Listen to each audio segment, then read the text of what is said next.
सबको, कैसे हैं आप लोग। Most welcome to crazy life. तो आज मैं आप लोगों के साथ एक स्पेशल इन्फॉर्मेशन शेयर करने आई हूँ। पितृपक्ष के बाद आता है हमारी माता रानी का दिन, यानी कि नवरात्रि।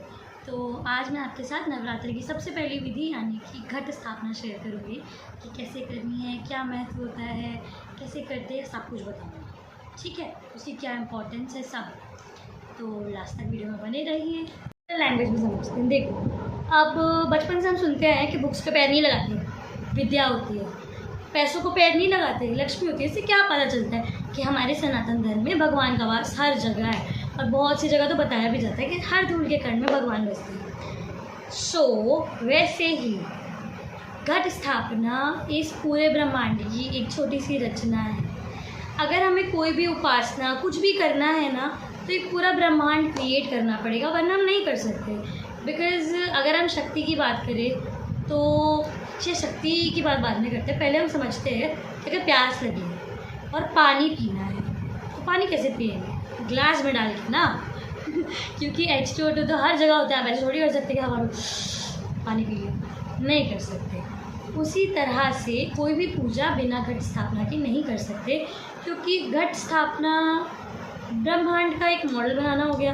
ब्रह्मांड में रहते हुए ब्रह्मांड के बिना तो कोई काम नहीं कर सकते ना। वैसे ही सनातन धर्म में ऐसी कोई भी चीज़ नहीं है जिसका मूर्तिमान ना हो।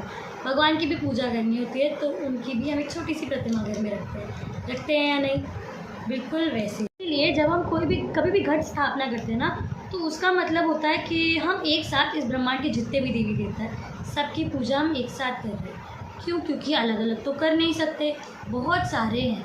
डे टू डे लाइफ में इतना टाइम किसी के पास भी नहीं होता है। 33 कोटि देवता हैं और उनके अलावा भी बहुत सारे, तो हर रूप की पूजा करनी होती है। इतना टाइम नहीं होता डे टू डे लाइफ में किसी के भी पास। इसीलिए हम घट स्थापना करते हैं। अब घट स्थापना कुछ लोग बोलते हैं कि राधा रानी है, राधा रानी तो सबसे बड़ी शक्ति है।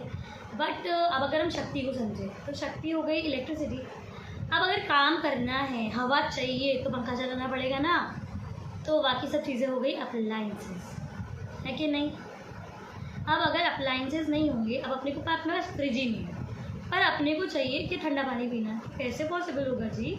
नहीं पी पाएंगे, क्योंकि इलेक्ट्रिसिटी जब तक हमारे कोई काम की नहीं, जब तक अप्लाइंसेस ना हो। तो देवताओं का काम होता है देना, पर हमें वो एक एनर्जी क्रिएट करनी पड़ेगी, वो ऊर्जा एक प्रकट करनी पड़ेगी कि जिसके माहौल में डल के देवता भी हमें कुछ दे पाए, क्योंकि बिना एनर्जी के कुछ भी नहीं होता। हमारे यहाँ सनातन धर्म में शक्ति प्रधानता होती है। अगर शक्ति ना हो तो शिव भी शव कहलाते हैं। इसीलिए जब हम वो एक इन्वायरमेंट क्रिएट करेंगे कि शक्ति प्रकट हो और आ पाए, तो जब शक्ति प्रकट होगी और वहाँ पे देवता अवेलेबल होंगे, तभी कोई देवता हमें यश दे पाएगा, कोई धन, कोई स्वास्थ्य, कोई उम्र वृद्धि, सब कुछ, आयु, सब कुछ। तो वैसे ही अब इन्वायरमेंट क्रिएट कर लिया, शक्ति आ गई, एनर्जी आ गई। अब उसे डाइवर्ट कैसे करेंगे? आप समझो, वायरिंग हो रखी हो, अप्लाइंसेस फिर भी नहीं है, हाउ टू वर्क? नहीं पॉसिबल ना। इसीलिए उस शक्ति को एक सही जगह डाइवर्ट करना भी बहुत ज़रूरी है। जब इलेक्ट्रिसिटी वायर तक जाएगी तभी पंखा चलेगा, वरना नहीं चलेगा।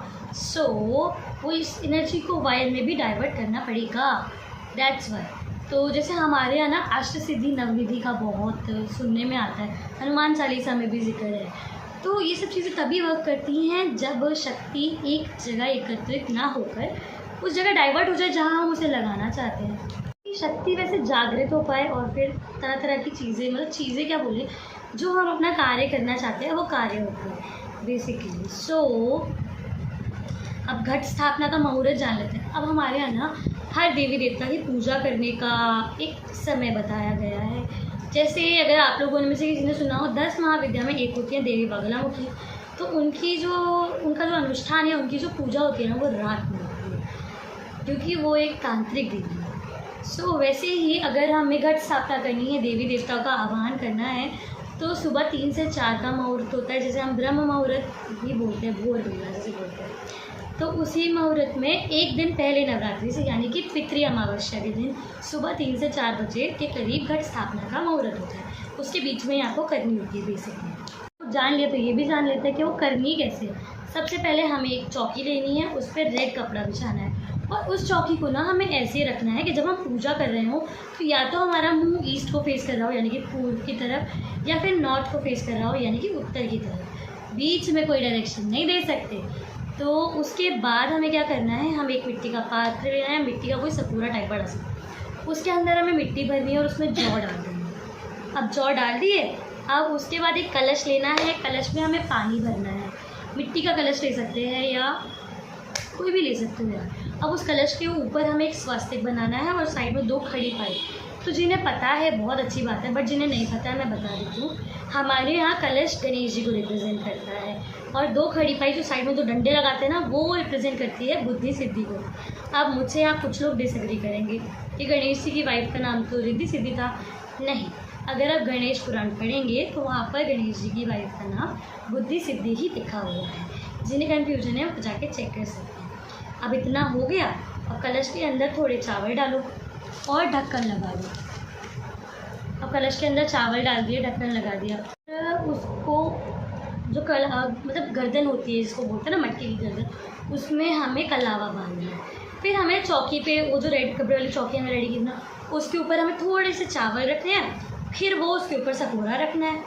ठीक है, वो रख दिया। अब हमें इस कलश के अंदर, जो हमने कलश बनाया है, इसके अंदर हमें चावल, सप्त मातृका, पंच धातु, पंच रत्न ये सब डालनी है। ठीक है, इतना ना घबराओ भाई, कोई भी पूजा का सामान जिस दुकान पे मिलता है ये सब चीज़ें वहाँ इजीली अवेलेबल होती हैं, आप वहाँ से जाकर ले सकते हैं। उस कलश का ढक्कन लगा देना है। अगर हम मिट्टी का कलश लेते हैं तो हमें उसके ऊपर सपूरा रखना है, और अगर स्टील का, पीतल का, तांबे का ऐसा कुछ लेते हो तो उसका ढक्कन मार्केट में अवेलेबल होता है, आप उससे ढक सकते हो।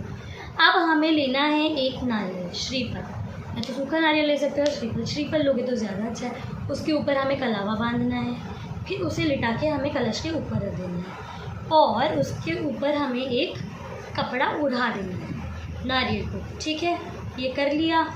अब नारियल को 2 मिनट के लिए हमने साइड में रेडी करके रख लिया ना, फिर हमें उस कलश के चारों तरफ लगाने हैं पंच पल्लव। पंच पल्लव ना हो, अशोक के पत्ते, पान के पत्ते, आम के पत्ते, कुछ भी यूज़ कर सकते हो, ये ऑल्टरनेटिव्स हैं। ठीक है, वापस से नारियल को उसके ऊपर रख दो, मस्त कपड़ा उड़ा के। अब उसके बाद अब पूजन कैसे करना है वो भी तो जानना पड़ेगा ना। हम ढक्कन के ऊपर श्रीफल लिटा के रखेंगे ना, उससे पहले एक चीज़ ध्यान रखनी है कि हमें थोड़े से चावल उसके ऊपर रख देंगे। अब ये सब कर लिया, फिर अब आपको पूजन कैसे करना है। अब जैसे आपकी शक्ति हो, षोडशोपचार, पंचोपचार, वैसे पूजा कर सकते हैं। नहीं पता, कोई बात नहीं, मैं हूँ ना, अगली वीडियो उसी के ऊपर बना देंगे। ठीक है, के लिए इतना करो, रोली, चावल, फूल, मिठाई, फल, इन सब चीज़ों से पूजा करो और एक घी का दीपक और धूप वहाँ कलश के आगे जला दो। अब फटाफट ये जान लेते हैं कि इतना सब कुछ जाना है, कलश में भगवान होते हैं, पर कलश के कौन से पार्ट में कौन से भगवान होते हैं ये कौन बताएगा। कहीं जाने की जरूरत नहीं है, मैं हूँ ना, मैं बता। कलश के मुख में विष्णु भगवान होते हैं और कंठ में रुद्र यानी कि शिव जी, और के मध्य में होते हैं सारी मातृगण जितनी भी देवियां हैं, और कुक्षी यानी कि उस कलश की कोख में होता है सारे सागर और 7 द्वीपों की वसुंधरा, पूरी पृथ्वी, सारे वेद, सब तीर्थों का जल, सब नदियों का जल, इसके अंदर सावित्री, पुष्टि और गायत्री ये सब भी होते हैं, और ये सब अपने संपूर्ण अंगों के साथ होते हैं। गंगा, यमुना, कावेरी, सिंधु, नर्मदा सब, और सारे दुरितों का नाश करने वाली यानी कि सारी बुरी चीज़ों का नाश करने वाली शक्तियाँ भी इस कलश में ही होती हैं। कलश के मूल में निवास होता है ब्रह्मा जी का, मूल यानी कि बेस, मूल में निवास होता है ब्रह्मा जी का। और हम कलश स्थापना के साथ हमारी प्रार्थना ये रहती है कि हमारे जीवन में जो भी कठिनाइयाँ आने वाली हैं, समस्याएं आने वाली हैं, वो सब, उन सब बुराइयों का नाश हो, हम लोग एक अच्छाई और शांतिपूर्ण जीवन जी सके, इसके लिए हमें ऊर्जा यानी कि शक्ति प्रदान हो, आशीर्वाद मिले। तो आई होप ये वीडियो आप लोगों के लिए हेल्पफुल रहा होगा, इन्फॉर्मेटिव रहा होगा। अगर रहा है तो लाइक कर दो, कमेंट कर दो, और अगर कोई भी क्वेरी है आप कमेंट कर दो, मैं सबके कमेंट्स पढ़ती हूँ, रिप्लाई ज़रूर करूँगी। और अगर कुछ मिस हो गया है तो कमेंट में बता देना, अगली वीडियो में आ जाऊँगा। ठीक है, तब तक आप इतनी पूजा तो कंप्लीट करो, और जो भी चीज़ें आपको ज़रूरत में लगेंगी वो सब डिस्क्रिप्शन में आपको मिल जाएगा, तो वहाँ जाके चेक कर लीजिएगा। एंड अगला वीडियो बताते ही नहीं किस चीज़ पे देखना है। वैसे अगला वीडियो षोडश मातृका पंचोपचार और षोडशोपचार पे आने वाला है, तो be ready guys. Bye bye, Radhe Radhe, tata. Crazy life को सब्सक्राइब कर लो, ढेर सारा शेयर भी कर देना, इतनी सारी इन्फॉर्मेशन देती हूँ यार, इतना तो बनता है ना। तब तक के लिए बाय बाय, राधे राधे, जल्दी वीडियो लेके आते हैं।